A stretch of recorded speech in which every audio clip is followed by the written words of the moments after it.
Popular de Galicia, por iniciativa de don Pedro Puig Fraga. Oiga, chamo de orde. Señor Beiras, queda expulsado. Señor Beiras, expulsado. Suspendo pleno, expulsado. Señor Beiras, chamo de orde, expulsado. Queda expulsado.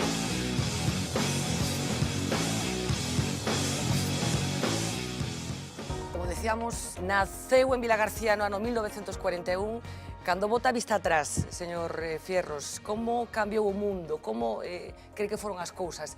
Hai cousas que están acontecendo moi diferentes ás que vostede prevea que podían acontecer hai 50 anos, por exemplo? Pois sí, realmente o que cambiou, claro, o mundo que máis coñecía era o mundo universitario, que é onde me desenvolvín, onde de alguna maneira realicei os meus traballos.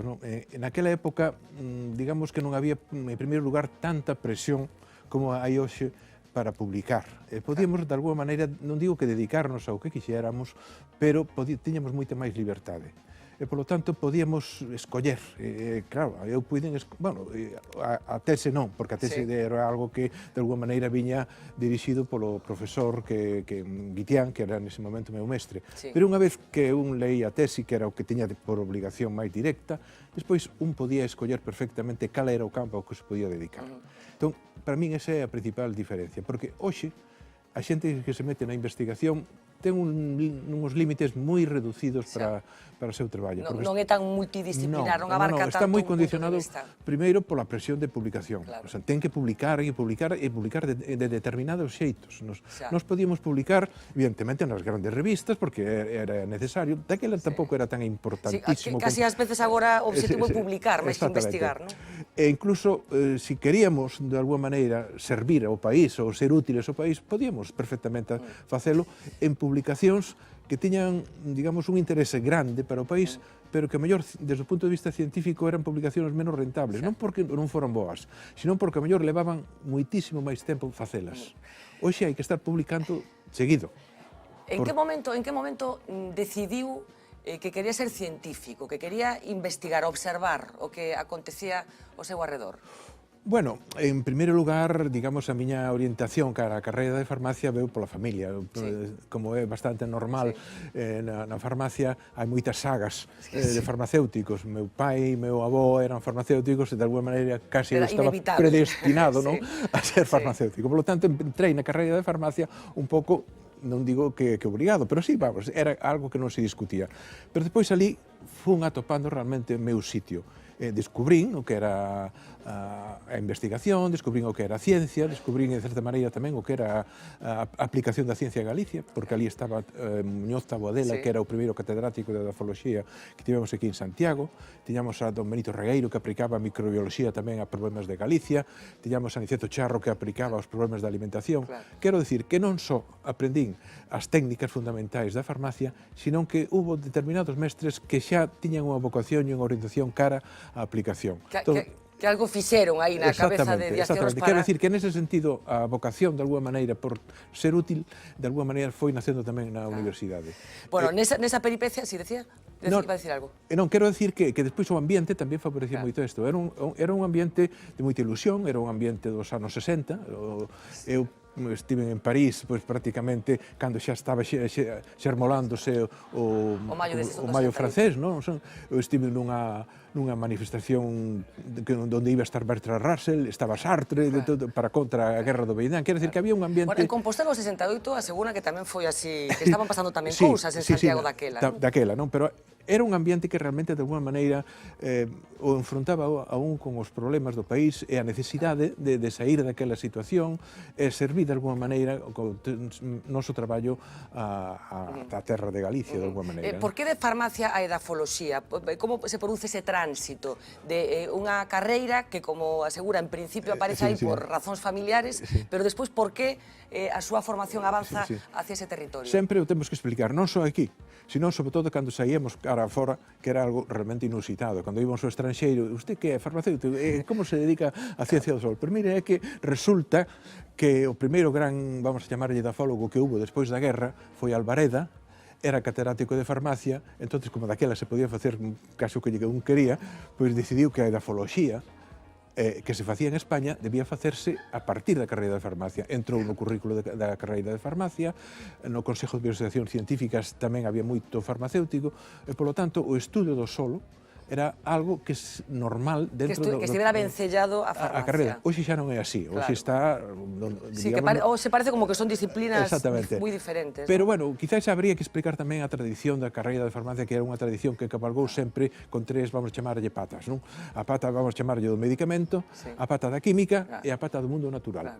Entón, nesa pata do mundo natural estaba a botánica, estaba a edafoloxía, estaba a fisioloxía vegetal e, polo tanto, viña dunha tradición moi longa e moi asentada. Perfectamente explicado, efectivamente. Bueno, a cuestión ambiental de Galicia é un dos grandísimos referentes da literatura científica deste país. Autor o noso convidado, está considerado como a historia ambiental de Galicia, documenta de forma moi rigurosa científicos principais fitos ambientais do país, vai dende o século XVIII ata 1972.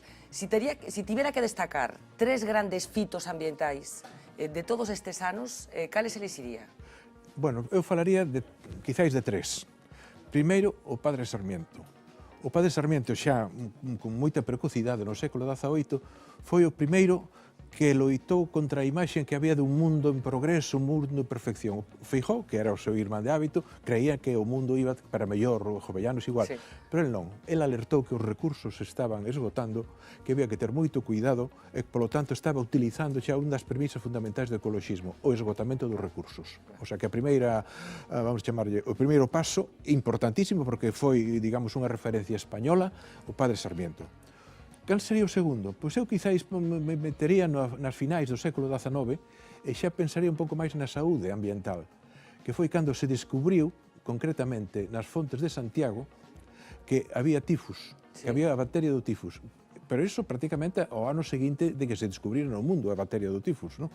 Por lo tanto, tamén había Varela de Iglesia, que era un gran científico, alertou e dixo, as augas están contaminadas. E, por lo tanto, hubo toda unha atención, unha preocupación a partir de aí, dese momento, de que a cousa non fora así. E o terceiro, vamos a chamarlle feito importante, eu diría que foron, por desgracia, os accidentes marítimos que tivemos aquí. O Policomander, o Ercóvic e todo eso, sobre todo que foron os primeiros, eso realmente crearon unha conciencia ambiental moi activa, moi militante, que ademais tivo o seu órgano de expresión na revista que dirixía Paz Andrade, Industrias Pesqueras. Exactamente. Entonces, tamén en ese sentido fomos, digamos, adiantados en España. A partir de aí, eu xa collín esa época, anos 70, anos 80, xa empezaron as sociedades, a Sociedade de Historia Natural, a DEGA, etc. Empezaron xa os movimentos, de alguma maneira, que levaron a conciencia ecoloxista a uns niveles que non están en ningún momento fora do que é o normal en España. O estándar, digamos, o estándar. E mesmo en Europa. Falaba dos accidentes marítimos, lóxicamente temos que falar do último, polo menos de momento, esperemos que sexa o derradeiro. Esperemos, sí. Esperemos que sexa o derradeiro, de momento é o último. Eu non sei se hai un antes e un despois. Non falo tanto das consecuencias desa catástrofe, do que supuxo, sino da conciencia ambiental. Si finalmente algo aportou, algo vos sacamos daquelo. Bueno, eu creo que sí, eu creo que de alguma maneira, porque eu xa estaba nese momento no Consello da Cultura Galega e fixemos un seguimento dos medios de comunicación. E houve un seguimento interesantísimo e moi intenso de todo o que estaba a suceder, non? Entón, en ese sentido, creo que hubo un alerta moi importante e un cambio, creo que na mentalidade dos galegos. Quizáis o que non cambiou, que era unha das preocupacións que tiñamos naquele momento, era que as fontes de información eran moitas veces, vamos a chamarlle, equívocas en algúns aspectos. Nós pensábamos que a fonte máis segura era a científica, non creemos que a única necesaria, pero era importante, pero os científicos, polo que tivemos analizado, tiñan un papel menor. Quen tivo o papel maior? Pois os políticos. Os políticos realmente, non?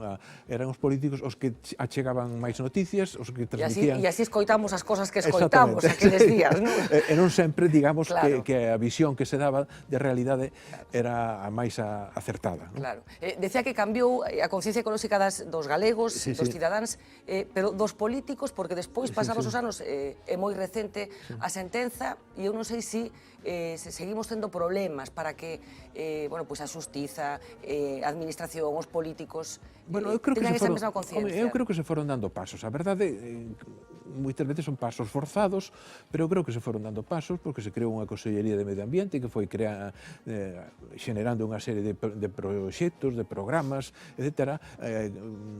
De alguma maneira tamén controlando os focos máis importantes. Bueno, o primeiro, antes de controlar, que aínda non se sabía, era identificar. Claro. Primeiro, foron identificándose cales eran os focos e os puntos máis afectados pola contaminación, e despois, na medida que había recursos, porque claro, estos son normalmente medidas caras, se foron poñendo medidas. Eu creo que nese sentido se foi adiantando bastante. Hai unha fiscalía especializada no medio ambiente, que tamén é moi importante, está xogando un papel desde os últimos anos tamén singular neste aspecto.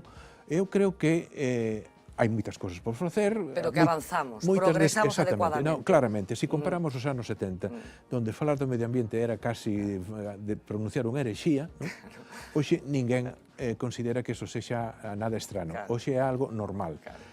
Explícase nos colexios, os nenos saben perfectamente que o medio ambiente, todo eso é un adianto indiscutible. Vamos a ver enseguida todas las reacciones que se produjeron hasta a este incidente, a esta expulsión durante 15 días por parte de Miguel Santalices, la reflexión que esta misma tarde, hace un rato, hacía el propio Xosé Manuel Beiras de lo que sucedía en el Parlamento.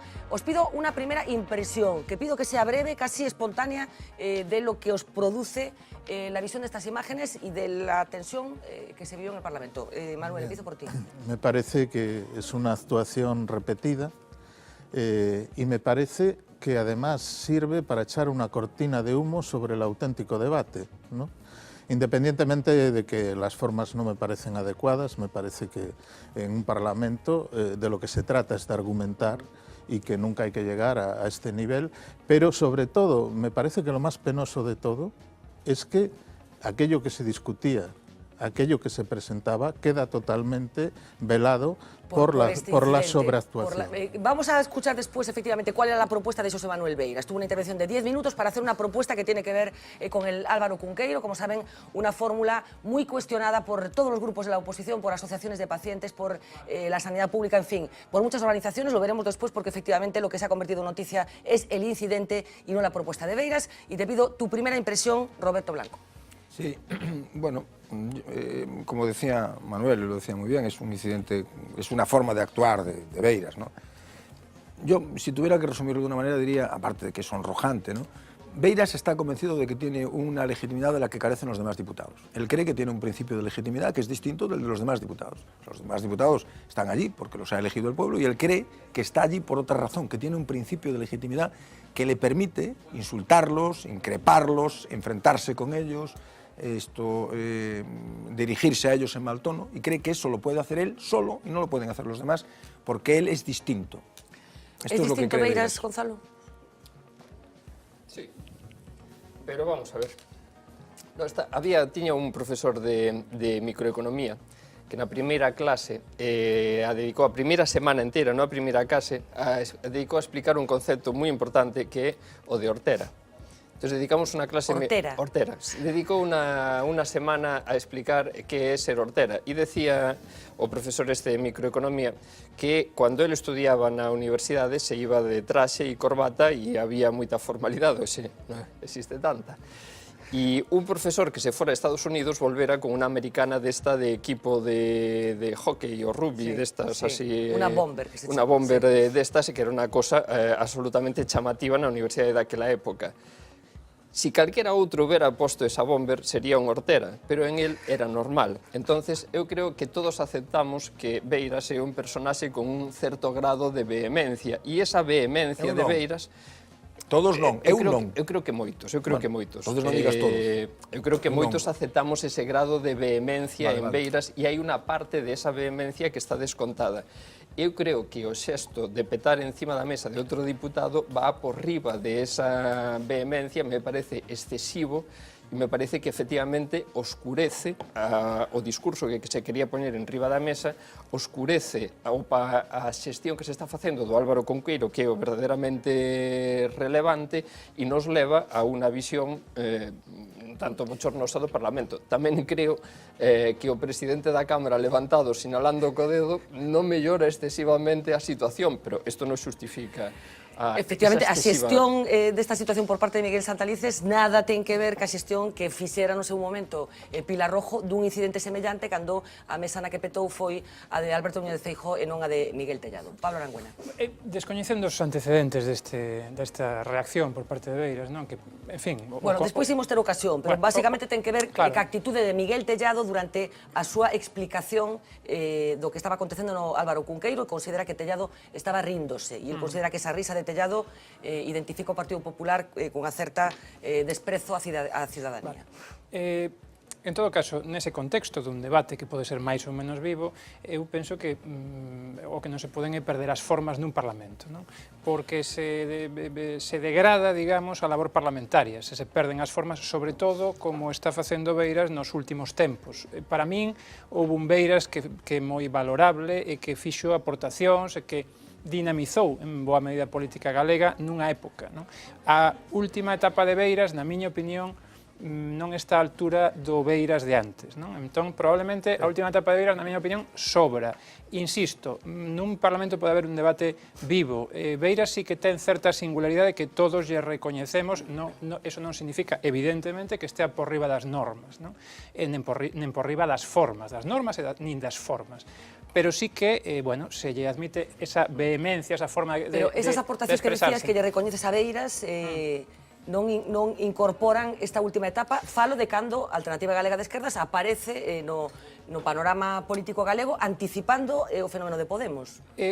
O artífice probablemente de Ague foi Beiras, non? Efectivamente, eso tamén hai que recoñecerlo, e fixe un revival da súa personaxe política moi importante, pero como articulou eso posteriormente no seu devenir parlamentario, na miña opinión, sobraba, porque esa perda de formas constante, insisto, non se lle pode permitir nin a Beiras nin a ninguén. Bueno, vamos... Cuidado, se o fai sin querer, malo, porque iso é que xa, digamos que o seu carácter perde, non? E se o fai dramatizando, teatralizando para gañar votos, pois, na miña opinión, tamén malo. Yo hay dos comentarios que he oído ahora que quisiera destacar, luego una reflexión muy breve. La primera, por arriba de las normas está la justicia. Claro, el problema de poner la justicia por encima de las normas es quien define lo que es justo y lo que es injusto, ¿no? Este es el problema en un Estado de Derecho. El problema es que en un Estado de Derecho las normas son las que definen lo que es justo e injusto, porque si cada uno definimos a nuestro gusto lo que es justo e injusto, estamos aviados, ¿no? La primera cuestión. La segunda cuestión hace referencia a una diputada que dice: nosotras somos abodo povo. Bueno, ellas y todos los demás. Todos representan al pueblo, todos. Hay unos que representan a una parte del pueblo minoritaria y otros que representan a una parte del pueblo mayoritaria. Todos representan al pueblo. Cuando algunas veces escuchamos eso de nosotros representamos a las clases populares, mire, las clases populares las representa todo el mundo, todo el mundo. Un partido que tiene varios millones de votos, a la fuerza tiene que representar a las clases populares porque no hay varios millones de oligarcas en España. Pero lo más fundamental de todo no es esto. Vosotros decíais antes que en realidad esto tapa el tema de fondo, etc. No, yo creo que esto es el tema de fondo.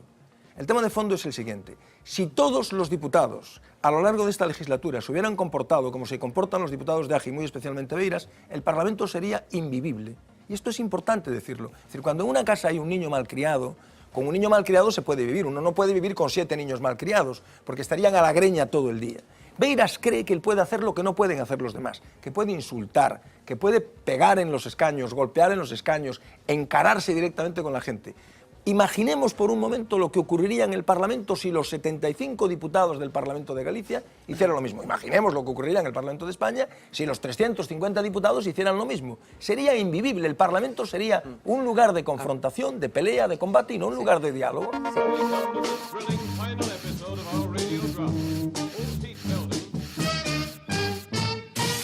Off the record. Antes de nada, que quede muy claro varias cosas. Una. Y somos muy amigos. Segundo, pero no menos importante. Y tenemos mucho afecto personal. Y tercero. Que nosotros nos queremos entre nosotros. Y yo creo que eso es una cosa además que se nos nota. Y dicho esto, ya te estás pirando para tu casa. Oh. Qué forma tan extraña esta de entender el amor en estos nuevos tiempos políticos. Pedro, solo quedamos tú y yo. Ya ven cómo es la vida. El pobre Sergio que nos decía hace tan poquito que eran todos una piña, pero oro parece y piña no es. Y hoy está hundido en el fondo del mar. Un momento. ¿Piña? ¿Fondo del mar? ¿Un capitán que manda más que nadie? Dentro cabecera. ¿Están listos, chicos? ¡Sí, capitán! ¡Estamos listos! ¡No los escucho! ¡Sí, capitán! ¡Estamos listos! viven una piña debajo del mar. Que Sergio Pascual, Su cuerpo absorbe y sin estallar. El secretario de organización de Sergio Pascual. El mejor amigo que podrías desear. Secretario general de Sergio Pascual. ¡Vamos! que Sergio Pascual, De Sergio Pascual. Sergio Pascual. De Sergio Pascual. A Sergio Pascual. Soy Sergio Pascual.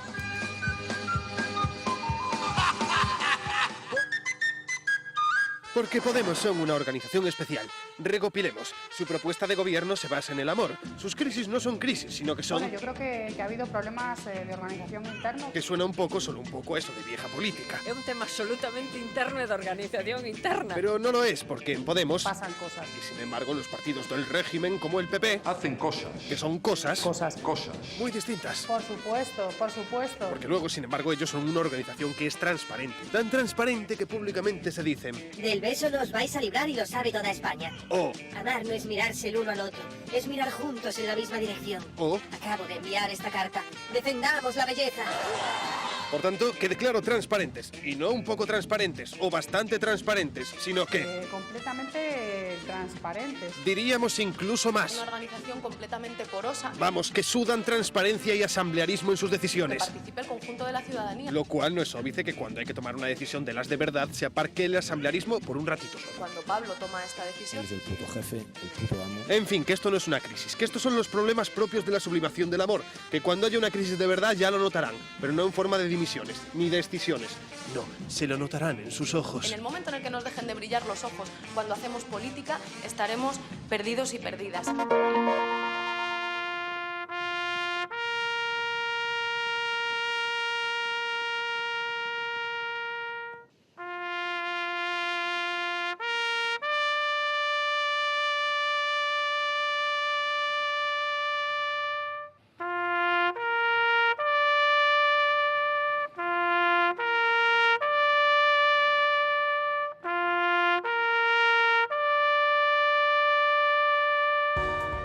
Bueno, hablaremos hoy de banderas, pero en esta primera parte del programa de esta noche queríamos detenernos en una revolución, lo que para muchos está siendo una revolución. Se está produciendo en el conjunto del Estado, en España, pero también en Galicia, y tiene que ver con el ferrocarril. Hay un punto de inflexión que vamos a recordar, que permite hablar, como decía, para muchos de una nueva era. Enero del año 2014, ese mes, por vez primera en muchas décadas, el ferrocarril ganó al avión en lo que se refiere a la cobertura de largas distancias. La tendencia ha llegado también a Galicia, no se puede hablar de esas cifras en este instante, pero la evolución permite indicar que en unos cuantos años el avión va a tener algunos problemas para competir con el ferrocarril. Un escenario en el que también hay incertidumbres, es cierto, algunas tienen que ver con los ya famosos plazos del AVE gallego, vamos a hablar hoy de ellos, otros con los territorios y las ciudades que quedan al margen de estas nuevas líneas y otros, bueno, con territorios y vías que han pasado a tener otros usos, que se pretende que tengan otros usos con la oposición de algunos colectivos. Así que hemos convocado esta noche a tres personas que creemos saben muchísimas cosas del ferrocarril, aman el ferrocarril porque es un transporte que es algo más que un transporte y que suele desatar pasiones en las personas que se dedican a este asunto. Ellos son José Carlos Fernández, muy buenas noches una vez más. Hola, buenas noches. Un placer volver a recibirte aquí, ingeniero técnico de Obras Públicas. Está con nosotros también Miguel Rodríguez Bugarín, muy buenas noches, un placer otra vez contar contigo, catedrático de ferrocarriles de la Escuela Técnica Superior de Ingenieros de Caminos de la UDC, y nos acompaña también José Manuel Carballo, muy buenas noches. Buenas noches. Coordinador de la plataforma Lugo Non Perdas o Tren, uno de esos territorios que está quedando un poco al margen de toda esta revolución. La primera pregunta pasa por esto, José Carlos. Estamos asistiendo a una nueva era, bueno, forzada, digamos, por lo que está empezando a superar el ferrocarril en Galicia y en España. Bueno, la realidad es la que nos dice la respuesta. Estamos asistiendo a una nueva era en el transporte terrestre en este caso, que empezando ya por la línea que en el año 1992 se inauguró a Sevilla y que permitió precisamente al cabo de pocos meses dejar al avión en nada más que un 15% de cuota y absorbiendo el 85%, y sobre todo el interés y la comodidad y el confort que supone para la población. Bueno, pues eso estamos acercándonos a vivirlo también en Galicia. Por tanto, hay que pensar, hay que apostar, hay que desear y exigir que nosotros tengamos también los mismos medios. Sí, es una revolución y es positiva. Miguel, hablamos de una revolución, ¿con qué consecuencias? Porque es un modelo que supongo que cambia muchas cosas, la forma de relacionarse los territorios incluso, ¿no? En efecto, realmente va a tener unas consecuencias que en algunos casos esto pueden considerarse, digamos, más positivas y en otros casos, evidentemente, bueno, pues evidentemente supone transformaciones en el territorio. En estos momentos realmente es digamos, un ámbito de investigación dentro de lo que es los grupos de profesores y de investigadores que dentro de la universidad están dedicándose digamos, a plasmar lo que es la dinámica territorial. Y lo que sí que cabe decir es que, desde mi punto de vista, en Galicia, la línea que une en estos momentos ya Vigo con Coruña, lo que va a originar es, básicamente, incluso con la extensión, evidentemente, a través de la alta velocidad. Porque hablamos del eje atlántico, pero en este caso es una Y, ¿no? En estos momentos tiene, digamos, características de un servicio de proximidad que tiende a ser casi como una especie de metro a nivel de comunidad autónoma. Eso lo que significa es que en estos momentos hay personas que pueden trabajar en una de las ciudades que une esta línea y puede vivir en otra ciudad con tiempos de viaje equivalentes a los que tiene un ciudadano que vive en una gran metrópoli como Madrid o Barcelona. Bueno, casi equivalentes al tiempo de desplazamiento de las afueras de la ciudad de Coruña, por ejemplo, para llegar a determinados sitios, porque estamos hablando que entre A Coruña y Santiago estamos hablando de 30 minutos. Que no llega a 30 no llega a minutos. 25 minutos o 28 minutos, que casi si te desplazas desde Oleiros hasta este polígono, pues casi te lleva ese tiempo. Bueno, hablamos de una revolución y hay territorios que yo no sé si creen que bueno, pueden perder ese tren. En el caso de Lugo... Nosotros desde Lugo, lo que mis compañeros de tertulia están comentando, me parece algo idílico. Me parece idílico que están hablando de Alemania. Claro, porque a nosotros realmente es que no nos llega nada, se están sacando. Lugo, que ha sido realmente ese puerto de entrada, uno de los puertos de entrada en Galicia en el siglo XIX, en este momento no se está contando con él para nada, pero no se cuenta para los trazados, no se cuenta para hablar con los representantes institucionales de Lugo, porque digo, cuando hay trazados, desde el Gobierno del Estado, desde el Gobierno de la Xunta, tendrían que plantearse, habrá que hablar con el alcalde de la ciudad correspondiente, con el presidente de la Diputación, quien represente a nivel institucional a cada provincia o a cada localidad. No se está haciendo, por eso digo, para mí es un escenario idílico. De algo fuera. Estamos trabajando en que eso cambie. Porque si algún problema tenemos en España es precisamente la falta de planificación. Aquí normalmente no se planifica el transporte, se planifican las infraestructuras, pero además, como cada comunidad autónoma, cada gran población quiere tener la suya y la mejor, pues entonces nuestra planificación no es más, me corregirá después a lo mejor Miguel, pero no es más que la suma de una serie de obras, vamos a decir que todas convenientes, pero que no han sido estudiadas en conjunto, ni siquiera la afección proporcional de cada una de ellas respecto de las otras. Ahí nos encontramos ahora, que se acaba de citar en este pequeño reportaje, 3 aeropuertos recientemente ampliados, modernizados, o sea, cuando dentro de, vamos a hablar, 5 o 6 años, van a tener un competidor fuertísimo, más que las compañías aéreas unas con otras. Más que Oporto, más que el aeropuerto Claro. Entonces, no, solo va a afectar fundamentalmente a las comunicaciones internas con Madrid y algunas a lo mejor de conexión dentro de la península. A la competencia con Oporto se va a sumar la interna también. Claro, pero es que justo los aeropuertos nuestros, la comunicación con Madrid es el solomillo, digamos, la parte fuerte, ¿no? Por tanto, sí, puedo decir que no ha habido una planificación en la que se, digamos, analizase conjuntamente las distintas posibilidades de viaje y que eso se distribuyese a la hora de invertir y a la hora de planificar en el tiempo para conseguir la máxima, no solo eficacia, sino eficiencia. Digamos que hay que plantearlo también como una cuestión que seguramente obedece a una lógica, digamos, dentro de lo que es natural en los procesos de decisión pública. Lo que ocurre aquí en España, de alguna manera, sucede en otros países, en mayor o menor grado.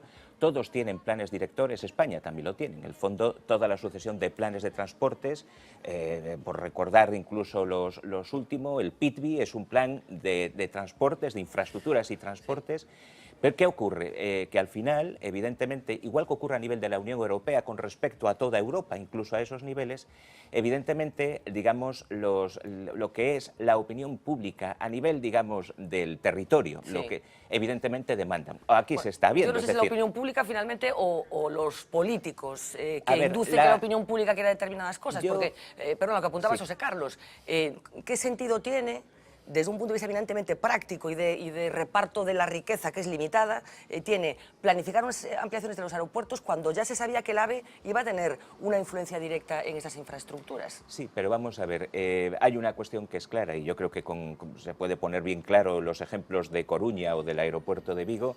El aeropuerto de Coruña y el aeropuerto de Vigo, siendo infraestructuras que tienen un ámbito mayor que el de la propia ciudad, realmente tanto los coruñeses como los vigueses lo ven como una infraestructura tan propia como la plaza del ayuntamiento.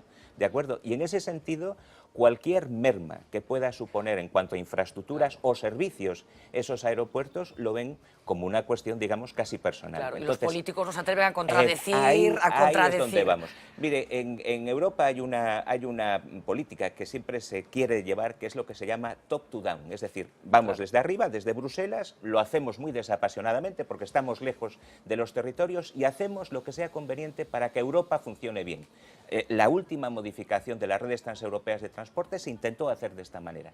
¿Por qué? Porque en la anterior, cuando nacen las redes de transporte transeuropeas con el Tratado de Maastricht, nacen down to top, es decir, nacen pidiendo cada región lo que necesitaba.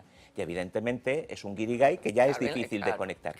Por lo tanto, seguramente lo que hace falta es conciliar estas dos cuestiones, es decir, que se tengan en cuenta lo que son las demandas y las necesidades de lo que son los territorios, pero evidentemente que se concilien con lo que es el sentido común, la racionalización. Bueno, relacionabas lo que empezaba a parecer una crisis con un problema de crecimiento, de adaptación rápida a una situación nueva por parte de una organización que lleva muy poco tiempo entre nosotros. ¿Sigues considerando que es esto o empiezas ya a ver cosas un poco más graves? No, yo sigo considerando que es eso por la simple razón de que creo que si tuvieran el tiempo necesario, es decir, de lidiar con estas dinámicas que tienen internas fuera de los focos, y a lo mejor no fuera de los focos, pero sí fuera del proceso político en el cual están metidos, o bueno, de momento no se sabe si están metidos en una negociación de gobierno, yo creo que estas cosas seguirían pasando, pero las veríamos como algo normal, no son el proceso de un partido. ¿No trasluce una forma de entender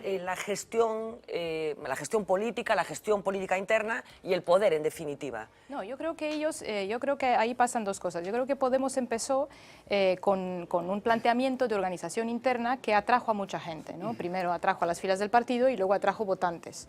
¿Qué ocurre? Que para llevar ese modelo a cabo necesitaban un ritmo muchísimo más lento, ¿no? Y ahí está, yo lo digo no como algo que les cayó del cielo, es decir, Podemos quiso meterse en este proceso, ¿no? Quiso conformarse como partido y quiso entrar en el proceso político. Una vez que ocurre esto, ya no pueden, porque por cómo está estructurada la ley en España, ¿no? De funcionamiento de los partidos, y por cómo empieza a funcionar un partido en el momento en el que entra en la dinámica de partidos, están obligados a una serie de cosas, ¿no? Y están obligados... Es que como dices que es el sistema el que les impide ser lo que eran. No, yo no creo que es el sistema que les impide ser como era. Creo que es su decisión de en ese momento presentarse a las elecciones y haber tenido un éxito que les ha venido grande, yo creo, en este momento, que les ha sobrevenido en un momento en el que todavía no han tenido la capacidad de organizarse como partido, ¿no? Y por supuesto que lo que estamos viendo son las luchas de poder que ocurren en cualquier organización, y sobre todo organizaciones que son a base voluntaria, es decir, parten de la participación voluntaria de las personas.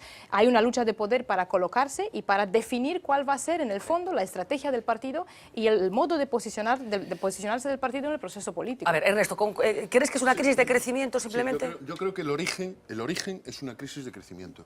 Es decir, hace 2 años o hace año y medio estaban tumbados en la Puerta del Sol, allí y tal, todos ocupando la Puerta del Sol, y hoy se dan cuenta de que uno quiere ser vicepresidente, el otro quiere ser ministro de Justicia y el otro quiere ser ministro del Ejército. Es decir, yo creo que en el origen sí que hay una crisis, el origen está en una crisis de crecimiento, pero yo creo que todo lo demás no. Yo creo que todo lo demás lo que hay es una lucha por el poder, de distintas líneas, de distintos enfrentamientos, y que ha saltado pues, quizás excesivamente pronto, porque llevan 2 meses en esa situación. Y además yo creo que es una crisis por el poder que la están resolviendo tan mal como la resuelven habitualmente los partidos clásicos, es decir, como la resuelve el Partido Popular y como la resuelve el Partido Socialista. Es decir, estos que vinieron, los de Podemos, que vinieron contándonos que ellos tenían un concepto diferente, aquello de los círculos, de saltar el cielo y tal, no hay ni se salta el cielo ni círculo ninguno. Es decir, aquí el círculo se llama Pablo Manuel Iglesias no sé cuánto, y el que no está en el círculo, que es Íñigo Errejón, pues no entra en la foto. La pregunta es que ellos están preparados para asumir alguna función ejecutiva en estos momentos. Yo estoy de acuerdo en Adrián que necesitaban un proceso más reposado, más tranquilo, necesitaban más tiempo. Es decir, es que hace 2 años eran unos perfectos desconocidos y de repente se encuentran con que van a decidir el gobierno de los próximos 4 años y que pueden estar en el gobierno, ¿no? Y que si hubieran tenido más tiempo, eso no quiere decir que hubieran evitado las luchas de poder. Vamos a ver, cuando decimos no, luchas de poder... No, pero las están solucionando mal, Adina. Sí, cuando estamos hablando de luchas de poder, además, nosotros los ciudadanos a veces también tendemos a ver eso como algo negativo, porque dependiendo de las consecuencias que tienen, puede ser algo muy negativo, pero es universal en cualquier organización humana. Ellos establecieron otro paradigma, en principio, es que ese es el ellos partían de un paradigma distinto que en parte consistía en cuestionar el paradigma viejo, ¿no? Ellos entran diciendo, hay otro paradigma diferente. En cuestionar la forma de decidir interna de los partidos, sí. Partió de eso. Claro. Gonzalo. Sí, Hayek, en Un camino de servidumbre, un libro que escribió un economista, hablaba de cómo ineludiblemente ciertas políticas pues, podían llevar a regímenes totalitaristas, ¿no? Y en este caso yo creo que podemos pensar también, haciendo una analogía en esto, es decir, cómo ciertas personalidades o ciertas organizaciones internas conducen ineludiblemente a este tipo de crisis. Es verdad, yo sí que comparto, que es verdad que es una crisis también de crecimiento. O sea, todo esto, o el catalizador, o lo que hace que se dispare la crisis es quizá el éxito electoral que han obtenido.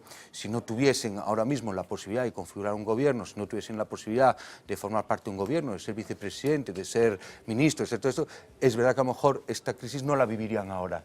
Pero yo sí que creo, y viendo un poco la personalidad de las personas implicadas, viendo también un poco la forma de cómo tuvieron para configurar las listas electorales, cómo hicieron también después para cerrar su programa electoral y cómo resolvieron algunas de las crisis que tuvieron, por ejemplo, territoriales, algunos problemas que tuvieron territoriales, e incluso que están teniendo internas con algunas personas, porque no les gustan cómo gestionan los aspectos internos del partido, creo que eso les conduce ineludiblemente a este tipo de crisis. Teño serias dúbidas de que podamos denominar a isto unha crise de crecemento, non? Porque hai que pensar que polo propio formato organizativo que tiñan, de inscritos, non teñen afiliados, non teñen militantes, teñen inscritos, a forma de acceder a ese partido é moi doado, non? Outra cousa é participar activamente na toma de decisións, que é un territorio moito máis limitado, non?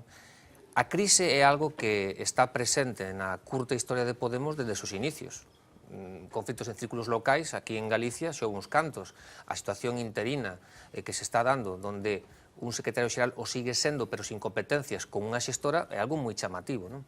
E o que está acontecendo, eu creo que é que o discurso organizativo nos acompaña da realidade na que se manexa a toma de decisións. Isto é, unha nova política que se basea na toma de decisións do vello centralismo democrático, dunha práctica leninista. E non quero dicir con isto que Podemos ser unha forza política leninista, o que sí digo que os seus dirigentes teñen unha formación e unha cultura política que bebe desas fontes. E creo que é iso que está pasando, que na forma real, na práctica realidade, un secretario xeral se carga a outra xente, como nos outros partidos políticos dese corte. Do que onte mesmo Pablo compartía con nós, Pablo Iglesias hai un par de meses, creo que era, non? Dicindo, mira o que fan os partidos vellos, que cando teñen un problema con alguén é o xefe o que toma a decisión de cesalo, non? A pregunta que facía Xoán é, en esta tesitura, está preparado Podemos para gobernar? Eu creo que ten pouca fiabilidade, ou está demostrando pouca fiabilidade. Creo que o electorado habitualmente pide que haxa unha certa consistencia interna para ter unha capacidade de resposta externa que é o goberno, non? E creo que aí sementa serias dúbidas. Outra cousa é que non se pode negar que Podemos soubo sementar moita esperanza entre moita xente e que creo que esa esperanza aínda sigue viva e que a xente espera que eso se exprese tamén na acción de goberno. Bueno, el gobierno retorciendo la ley, retorciendo el reglamento, que yo non sei, Xoán, que consideras ti que no fondo está demostrando o goberno con esta actitude? Eu non sei exactamente que o que persigue, porque me parece un erro. É certo que na situación actual da correlación de forzas do Parlamento, pois estando nunha magna minoría, non? Valga a expresión, pois o control parlamentario pode ser un tanto contundente, é certo, pero creo que perde moito máis non comparecendo, pois limitando ou eliminando unha potestade democrática que ten o Parlamento que é o control do goberno, non? Poño o caso que aquí non pode acontecer, pero lembremos que en Irak o goberno en funcións durou 420 días, en Bélxica foron moitos máis, si aplicasen esta filosofía, nunca se podría controlar o goberno. Me parece que é algo que está fora de todo lugar. ¿Qué demuestra esto? ¿Tú observas algún tic debajo de esto? Yo creo que a este gobierno nunca le gustó dar explicaciones. Es decir, este gobierno tiene cierto repelús a comparecer en el Parlamento, a comparecer entre los medios, se sacaron aquello de las televisiones de plasma, todas aquellas cosas. Y detrás de todo eso a mí me preocupa porque hay una cosa que yo creo que es importante, que es la falta de convicciones democráticas. Es decir, no está convencido este gobierno y el partido que lo sustenta de que la democracia que hay aquí es la que a ellos les conviene. Y yo estoy convencido que no es lo que les conviene. Hablaba el presidente del Congreso, decía que hay problemas mucho más importantes. Efectivamente hay problemas mucho más importantes, pero a mí este me parece un problema importante, por una cuestión fundamental, y rápidamente. Este gobierno es el gobierno de los españoles, es decir, de todos nosotros, de los espectadores y tal.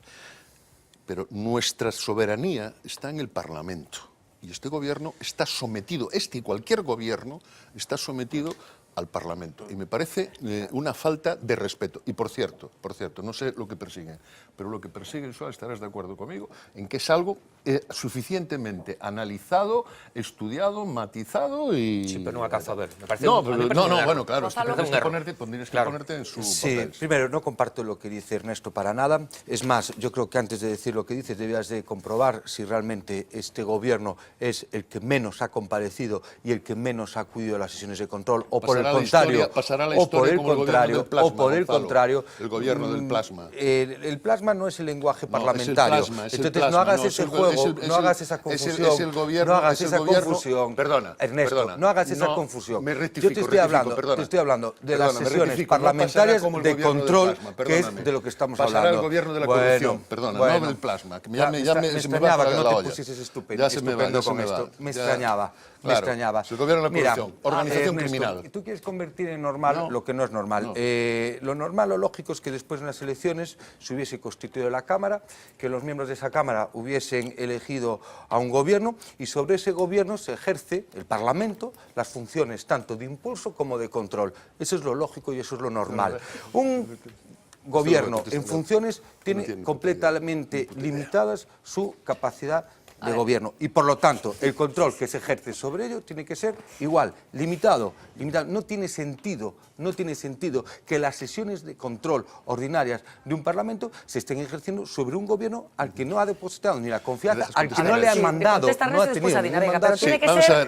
Yo entiendo que el informe de Gonzalo Trenor no se coincide con el informe de la Secretaría General sobre la actividad de la Cámara durante el periodo en el que el gobierno cesante se encuentra en funciones y que dice textualmente Gonzalo Trenor: en la medida en que el gobierno en funciones conserva ciertas competencias excepcionalmente y de forma singularizada, en cada caso, la Mesa podrá admitir y ordenar la tramitación de las iniciativas de control e información, preguntas, interpelaciones y comparecencias. Y este es un informe de la Secretaría General de Actividad de la Cámara y no es un informe de Gonzalo Trenor. Porque si fuera un informe de Gonzalo Trenor, querido Gonzalo, pues diríamos cualquier cosa. Es decir, pero esto es un informe. Señor Ernesto Sánchez Pombo, Ernesto Sánchez, defiende lo indefendible, yo supongo que si el gobierno hace eso es porque también tendrá criterios jurídicos que lo respaldan y no es tan loco de hacer una cosa que tal. Entonces, cuando traigas un informe de eso, pues busca los otros informes. El de Morenés, estará Morenés vendiendo armas de su empresa. En toda la lógica, y además dentro de toda la lógica parlamentaria, es si hay unas funciones diferenciales de un gobierno en funciones a un gobierno que no está en funciones, de la misma forma el control debe ser un control diferenciado. Pero la cuestión es ¿por qué les cuesta tanto hacerlo? Es que yo no lo puedo entender. En un momento Quizá lo que el gobierno pretende que se vea es que esta situación, este escenario actual, no es normal. Como el que a lo mejor algunos queréis hacer ver, que parece que es lo normal, que haya un Adina, que 20 segundos yo creo que y para... que esa excusa de que esto no es normal, Gonzalo, no se sostiene por el simple hecho de que es el resultado de unas elecciones democráticas. El resultado de unas elecciones democráticas que han dado lugar a una situación donde en este momento se negocian pactos. Esa es una situación democrática normal. Que no se haya vivido en España hasta ahora de forma muy seguida, eso no quiere decir que no sea una situación normal. Entonces, en esa situación normal, que la ley, como decía Ernesto, contempla perfectamente, hay un gobierno en funciones que sigue teniendo, valga la redundancia, ciertas funciones, que sigue gestionando. Esa gestión se sigue teniendo que controlar por el Parlamento, sino en qué sistema vivimos.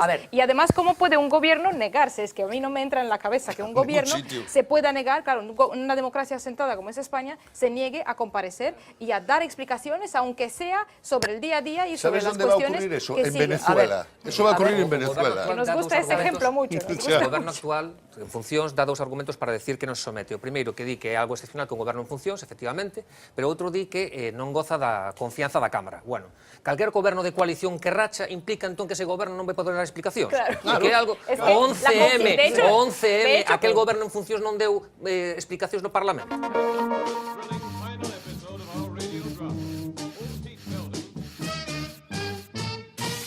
Off the record. ¿Qué es más complicado? ¿Tratar de terminar un debate cuando Jorge Gurriarán está en mitad de un argumento? Cosa bastante difícil porque cuando tú le dices vamos a terminar, él lo que entiende es por favor, haznos un clinic sobre la influencia del naval y la automoción en la economía gallega.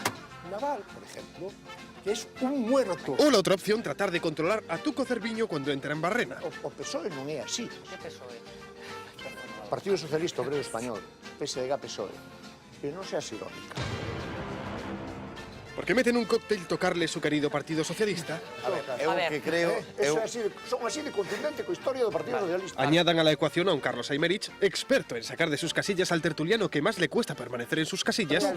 Confundes ti. O PSOE é un partido que non funciona, cousa que en Galicia eu concedo, efectivamente, dixeches ti, non funciona desa maneira, eu corto, digo, o PSOE non funciona. Pero non o dixen eu, Bueno, seche. O sea, é unha manipulación impropia de un profesor de Dereito secretario de universidade. Bueno, impropia, unha manipulación impropia. Y llegará ese momento inevitable. Falo de política, non de porquería. Tuco, por favor. E irremediablemente, con su ego herido, tenderá a lamerse las heridas con una frase lapidaria. Esperad sentados a las puertas del cielo. Un golpe de bolígrafo. Y un... Menos mal que tenemos el humor de Pablo Carballo para rebajar tensión. Sus víctimas, esta vez, Luis Tosar y Jorge Coira. Quizá los compañeros de pupitre más prolíficos después de Aznar y Villalonga, ¿no? Aquí Coira y... más detestable. Sí, aquí no solo se trata de destruir, sino de proponer. ¿Y qué planes tan bonitos les proponemos? Pues unos cuantos amigos nos decidimos suicidar ya en Santiago por la ciencia. Un suicidio homeopático. ¿Podemos repetirlo aquí? Sí, hay que ver, que bien le sienta a algunos suicidarse. De hecho, tienen un aspecto tan saludable que proponemos sustituir nuestras tradiciones más arraigadas por estas. ¡Ñam! ¡Ñam! ¡Ñam! Y... ¡feliz suicidio homeopático! Y quién sabe si gracias a esto es por lo que estamos más felices o enamorados que nunca. Aquí nos Y queremos todos ser mucho. muy felices. Aquí Nosotros nos queremos muchísimo. mucho todos. Claro, sí. De verdad, muchísimas gracias. Lo vamos a dejar aquí para no romper este momento en el que suenan los violines. Gracias a los cuatro, de verdad. Regresamos mañana a partir de las 10. Queremos mucho a todo el mundo. Sean felices.